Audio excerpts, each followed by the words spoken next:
Hello, ladies and gentlemen, welcome back to Premier League Fantasy Football and welcome to my video. In today's video, you are about to witness one of the best FPL drafts out there. Now, I looked at different formations, I looked at different player options, I looked at a transfer planner, and the team that you're about to witness right now, I am 98% happy with the team. All I need right now is your thoughts. Let me know in the comments below what you think about the team and the players that I have picked. And of course, we have to go through the press conference because that will make our basically final decisions and lock our teams up.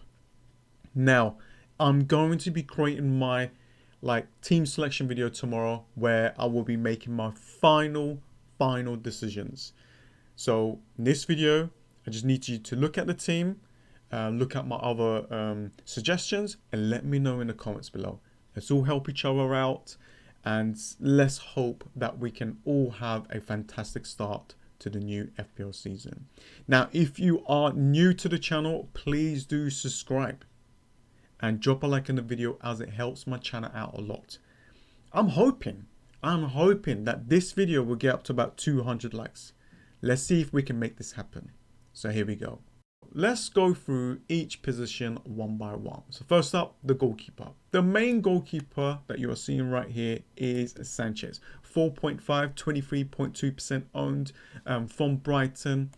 Very good fixtures to start with. And, you know, if we are wild carding after game week 7 or maybe after game week 3 or whatever, you know, we got that chance to kind of change things around. You know, we got that wild card to support us just in case if we do a mistake. So Sanchez is in. Now, a lot of people has doubled up on the Brighton defense. With me, I changed one or two things around. And a new defender has emerged, and I'm pretty certain that you are about to hear his name a lot. So, as you can see, for my main defenders, I got Luke Shaw, I got Timiskash, I think that's how you pronounce it, and I'm pretty certain that I have butchered it, but let's move on, and Trent Alexander-Arnold. So let's talk about the new player, a 4 million defender from Liverpool that has the potential to do well in at least the next 2 game weeks. We have the wild card to kind of help us out just in case if we pick the wrong players.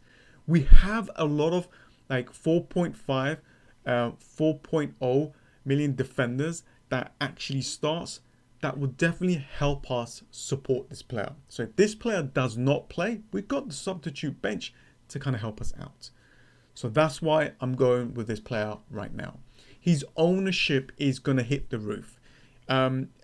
It's only because Robertson is injured at the start of the season. Robertson could be injured for 2-3 game weeks. He could be injured for a lot more. And he is the player to kind of replace him. We will see though. We still need to hear the press conference. We still need to hear more opinions and so on. But for now, he's in the team. You just got to think like this. If he does play and Liverpool does well and, you know, they score a lot of goals in the first 2 game weeks, there is a high chance for him to get some kind of returns. But then at the back of my mind, you know, there's Henderson there, there's Milner there, there's other defenders that's come back from injury that could, you know, cover that area. So anything can happen.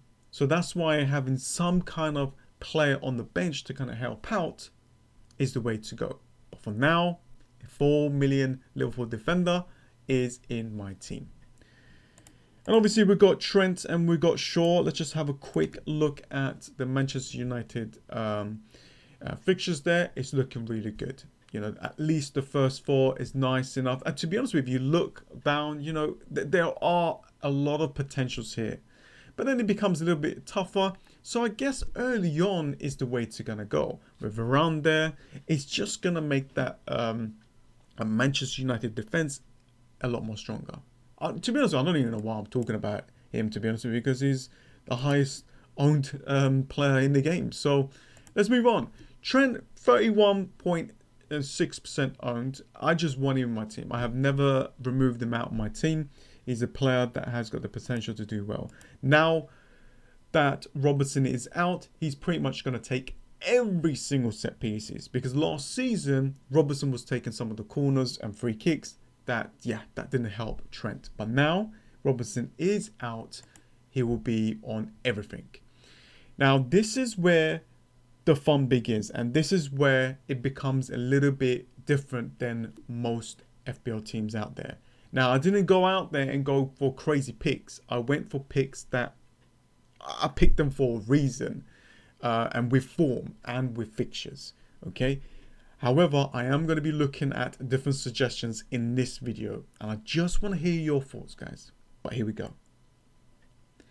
As you can see, I went with a 5 in the midfield. You got Salah, Barnes, Fernandes, Mahrez, and Benrahma. A new player in my team. 6 million price tag, 4% owned. As you can see, the last season, 1 goal, 6 assists. It's not a lot. However, the price for this player that is on form right now is fantastic. I think he had, 2 goals, 3 assists in the preseason so far. And if we look at the fixtures, we all want some kind of West Ham player, right? We were looking at Koufal, Antonio, and Benrahma is a massive differential that has the potential to do really well. These fixtures looks good as well. This gives me a good price. That 6 million price tag there. So, if I go up a little bit, we've got Rafinha, that is 6.5. You got Sarr. There's a couple of players there that I can actually move Benrahma to. So I like that price tag. If we move on to the next player, we've got a 9 million player here. So another price tag that if I wanted Son in game week 3, I could manage to get 1 million out of somewhere out of my team, and stretch Son in game week 3 and captain him against Watford. So I'm looking at these things because I want options everywhere. I bought in Mahrez. Now this player can be Havertz. Havertz has a fantastic fixture at home against Crystal Palace. That looks good, but later on it's not that good. And plus there might be some rotation risk with him. You never know. There's rotation risk with Mahrez as well, but Mahrez has been on form in the preseason. With Mahrez, it can be Gundogan. It can also be Jack Grealish. It's this game. Last season, I made a transfer early on. I don't want to do that anymore. I want to try my best to bank the transfer in game week 2 and attack it again, attack this game week with 2 free transfers. And that's what I'm looking at. That's my first primary plan. With Mahrez, if I start with him against Tottenham, and I'm just going to hope that he plays against Norwich at home, this gives me that chance to bank the transfer. If I don't have a Manchester City player, and a lot of people will be wanting to go and get a Manchester City player, there might be other issues within my team that I need to sort out first. So that is why I'm thinking start with a Manchester City player. It can, be downgraded to Gundogan, which I'm looking at. That will give me more funds to go and upgrade someone else. Okay, so that's the strategy there. Fernandes and Salah, both great captain options, and I am going to be captaining Fernandes later on. I'm looking at game week 4 and onwards. And Harvey Barnes, another big differential that is back from injury. And look at this, right? 9 goals, 5 assists. Before he got injured, he was on form. He's back, and obviously there's always a risk from him being, substituted early, and I want to hear your thoughts. So yeah, Barnes has the potential to do really well. The fixtures are looking good for Leicester City. They are fit and ready, and it's that price tag as well, 7 million. If I stretch to a 7.5, I can go ahead and go and get Gundogan. If I downgrade him, I can go and get Rafinha. So I'm looking at the price points as well. So we'll see what happens. And then we've got Salah as my main captain. And as for the strikers, I have got Danny Ings and Tony. Ings, because of the fixtures for Aston Villa, I can't go without him, and I need him in my team. And Sony here, that, you know what, he can be Antonio, to be honest with you. And I am looking at bringing Antonio back. This is just a draft for you guys to have a look at. But we'll see. But because of his ownership, I might have to actually go with him. And as you can see on the bench, I've got Alien, I've got Amati, I've got Omafemi, players that could help me out throughout the season. So we will see what happens, guys. And that's not even it. If I look at the budget remaining, I've got 0.5. So if I wanted to upgrade one of my defenders there, I've got 0.5 to help me out. If one of the players is getting a price rise, I have the money to kind of help me out with that.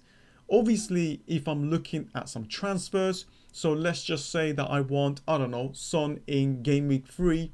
Well, Mahrez is the player that I will remove, and I need to go find 0.5 from somewhere.